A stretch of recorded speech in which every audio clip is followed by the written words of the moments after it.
I called this press conference today to tell Ugandans, to tell other people around the world, hoping that you can actually get a message through Uganda to the rest of the world, to those who care about Dr. Kizza Besigye, that he is not well, that he's ill, and I'm very concerned about his health. Last Monday, the prison was closed to visitors. We were taken by surprise. I requested, and they said it would last a week because of elections. I asked whether I could take them some food because they were not ready with this order not to be visited for a week. I think I should explain that visitors are allowed on Mondays, Wednesdays, and Fridays at Luzira Upper Prison. And that is so because the prison is over congested. It has like 4 or 5 times more prisoners than it should have. They are not able to look after them. So most prisoners, their families bring them food and they cook for themselves. They don't allow in any way of, there's no refrigerator, nothing. Only raw food is brought. So you keep bringing. You bring one matoke, you come back after 2 days, you bring another, you bring beans, there's no facilities for storing for a couple of days. Those are the conditions. So on Tuesday, I was allowed to send their food, but not to see him. So his sister Margaret delivered food on Tuesday. And we didn't see him until this Monday, yesterday. I went to see him and found him very ill. And he told me that he had been ill since Saturday. He had acute stomach pain and his temperature was high. And he was severely dehydrated. He had refused to be treated by the prison authorities, his captors, and was insisting on being seen by his own doctor. It wasn't until his personal doctor, Dr. Nandi Kanyerezi, God bless her, went there, pleaded with the prison authorities to allow her to have him at her clinic to be examined, because she said there was nothing there at the prison, not enough that he could use to examine him. They did not allow this until quite late in the evening. They waited for darkness and they brought him to Dr. Nandi's clinic in Bugolobi. I found out, I was not notified by the prison authorities, I am his next of kin. I found out in some way and rushed there. I found him there, and the doctors had taken many tests, which they will find out in due course what the results give. They had done examinations and they had decided to put him on a drip and administer an antibiotic and rehydration. An antibiotic because they said with somebody in prison, they can't wait for the results of the tests because he could go back and get worse. So they decided to be preemptive. So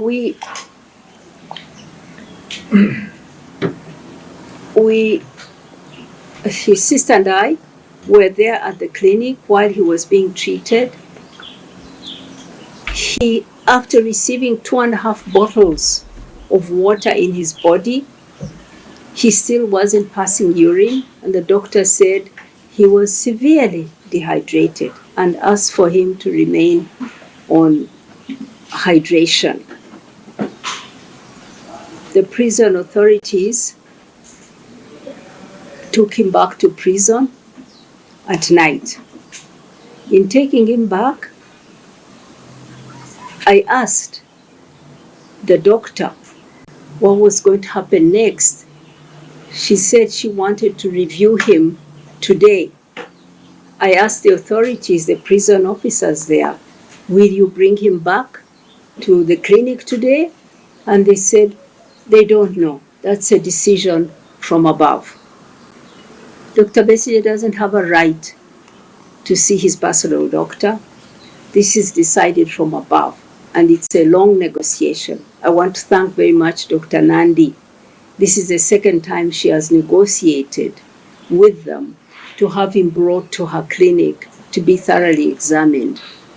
It's not a right. In fact, the prison authorities told me that if I talk about him being taken to the clinic, that they may not allow him again to see his personal doctor. What an outrage. What is that?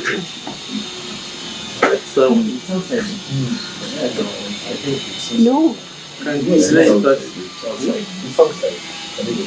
On the other side.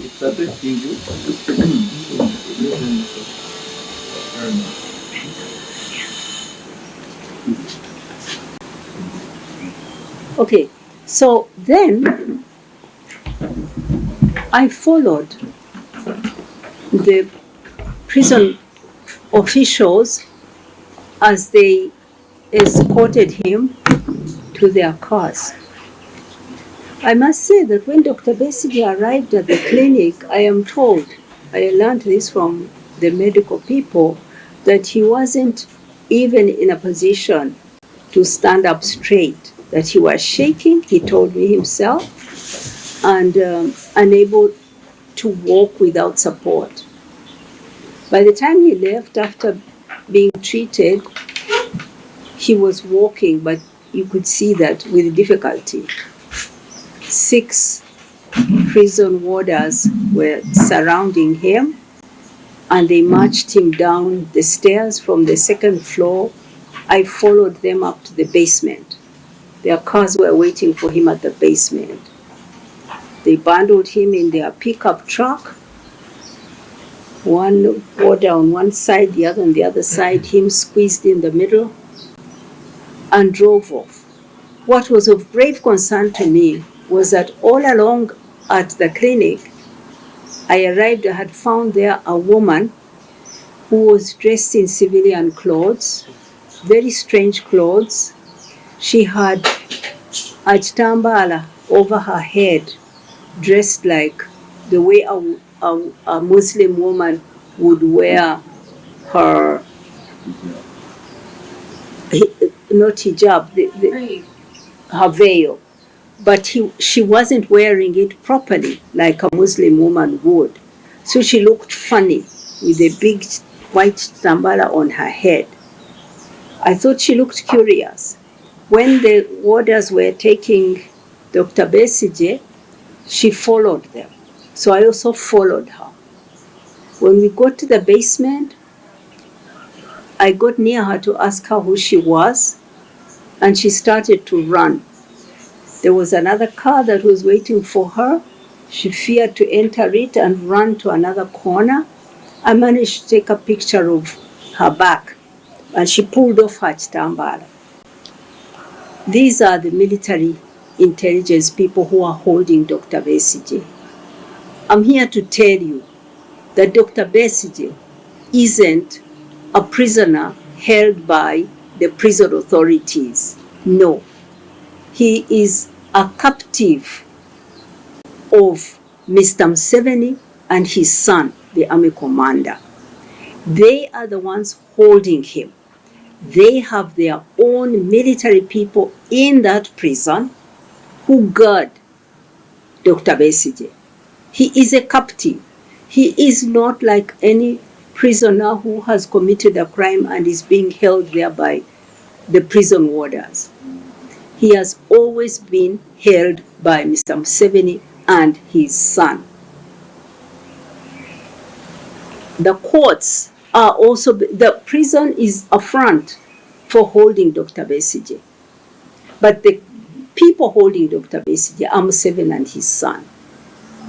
The courts are just the place where they want him convicted, but they control them.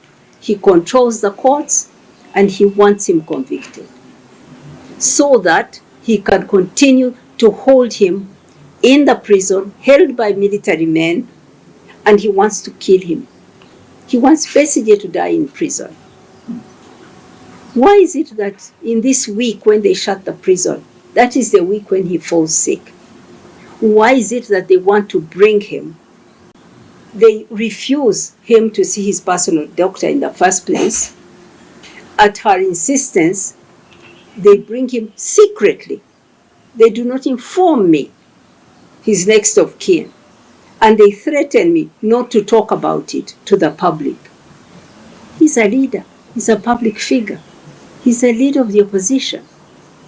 Why wouldn't they tell the public that Dr. Besigye is not well and we have taken steps to have him treated? It is sinister. It's a sinister plot. And I'm here to say to Mr. Museveni, enough is enough.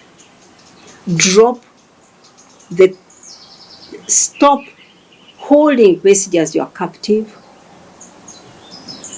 Stop opposing his bail application. Drop that charge of treason against him. This is not the first time. 20 years ago, he was framed with treason. That was dismissed by the courts. Now, Museveni is back saying that Besigye wants to kill him. And we are going to see in court once again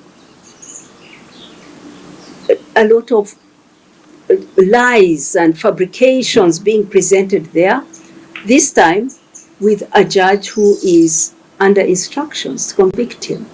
I want to thank Mayor Elias Lukwago and the amazing team of lawyers who have fought by his side. What they're doing is to expose Museveni before the world and to show that this is not a trial. This is persecution of an opposition leader, criminalization of an opposition leader. There is no truth in it, no law in it, no justice in it. And they have done an excellent job to expose that. From day one, when he went to the military, when they dragged him before the court-martial, when he was not a soldier, to when they held him without any charge for weeks in prison, to when they've denied him bail 4 times. Besigye is not going to run away. He has never run away. Why shouldn't he be at home? This year, in April, Besigye will turn 70. He's an old man. Why is he being bitten by bed bugs in a hot cell with no light, isolated from other prisoners, and now falling sick under mysterious circumstances? It's a plot to kill him. Museveni wants to silence the one leader of the opposition who understands him and who stands up to him and his criminal ways. Let me put it that way. It's criminal to treat your opponent like that, to fabricate, to frame him, and then to slowly kill him in jail. Enough is enough. Enough, Museveni. You are not decent. You're not human. I'm speaking through you to him directly. Enough is enough. You are exposed.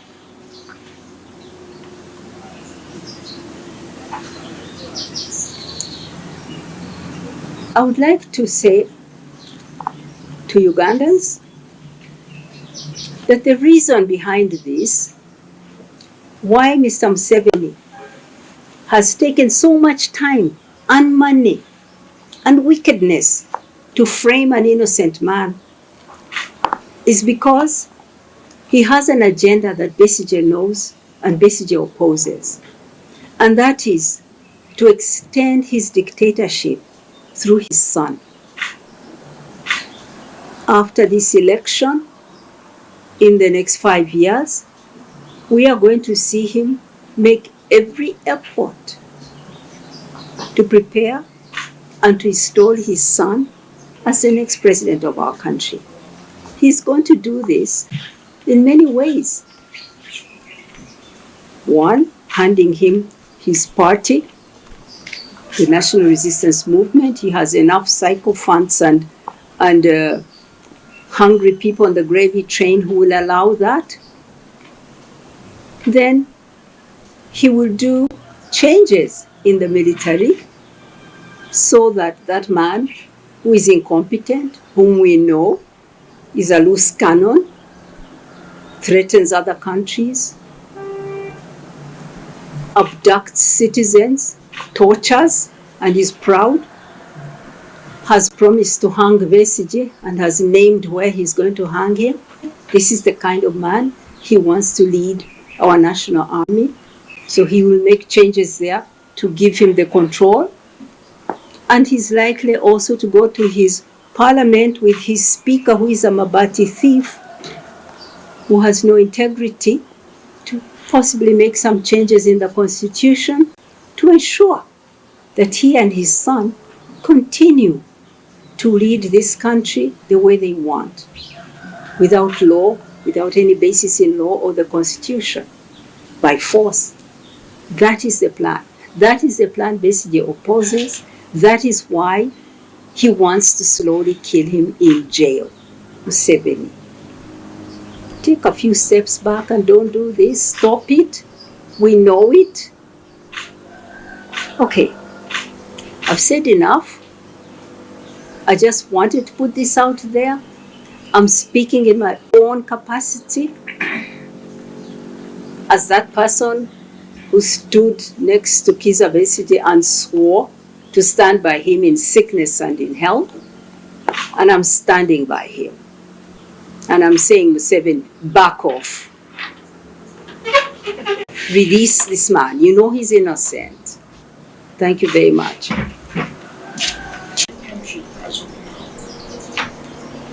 I'm very concerned. What good can come out of darkness? We were put in total darkness, cut off, and for 4 days didn't know what was going on in the country. When he was declared winner, we are partially brought back because we still don't have, I can't talk on WhatsApp, I can't talk to my office in Switzerland, I can't talk to my family. We're still cut off in many ways. And within that time, we've had worrisome stories of presidential candidate Kyagulanyi escaping from his home. I don't know whether he's been found or he's returned to his home. He's in hiding. The other opposition leader is held in jail and is now very sick. Within this week, when they shut us off and closed the prison, he falls sick. He's been guarded by the military. So all these are not what you expect to get. And then people killed. We had people killed in Butambala. We had people killed. And all we get from President Museveni is that they are terrorists. They are terrorists. This is what has been his main strategy, that those who oppose him legitimately through elections in the parliament sooner or later are criminalized, like Dr. Besigye, who's been in and out of prison for all kinds of trumped up charges. This is the state of democracy in our country. I'm sad about it, because when I was young, I was among those who dropped what we were doing I was pursuing a PhD program and went to turn our country around, to make it a democracy, to make it a just country, to make it a country where everyone has their fair chance to live a good life. But here we are. After an election, someone declares himself a winner, nobody celebrates, people are in hiding, his opposition is in hiding or in prison. What kind of victory is that? It's hollow. It's not real. Yes, please.